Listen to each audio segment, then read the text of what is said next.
এই হচ্ছে বাবা, এই যে এই ছেলেটা হচ্ছে আপনার বাক প্রতিবন্ধী।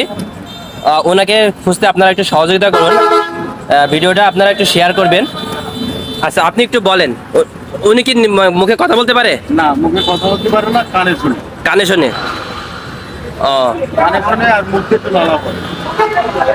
দাদা যেহেতু ট্রেনে আসছে তো কমলাপুরে এইদিকে দেখছেন, হ্যাঁ, এখানে আমার খবর দিল। এইদিকে আসছে। ওই নেট থেকে টোল করেতে না হয় তারাই দিল। ও আচ্ছা তাহলে তো এইদিকে আসছে। এখানে ঠিকানাটা আছে, এটা হচ্ছে আপনার ঢাকা আব্দুল্লাহপুরে। এখানে হচ্ছে আপনারা যারা আছেন একটু চেহারাটা একটু ভালোভাবে দেখেন, ওনাকে পাইলে একটু ওনাকে আপনারা এই নাম্বারে যোগাযোগ করবেন, এখানে নাম্বারটা আছে। ফেসবুকে যারা দেখবে তারা হচ্ছে এই করতে পারবে। কথা কথা কানে শুনে কিন্তু কথা বলতে পারে না। মুখে কথা বলতে পারে না। কতদিন হয়েছে এই যে ওনাকে পাওয়া যাচ্ছে না? ঈদের পরের দিন হারাই গেছে। ঈদের পরের দিন হারাইছে। ও আচ্ছা ঠিক আছে, আমি হচ্ছে এটা ফেসবুকে সার্চ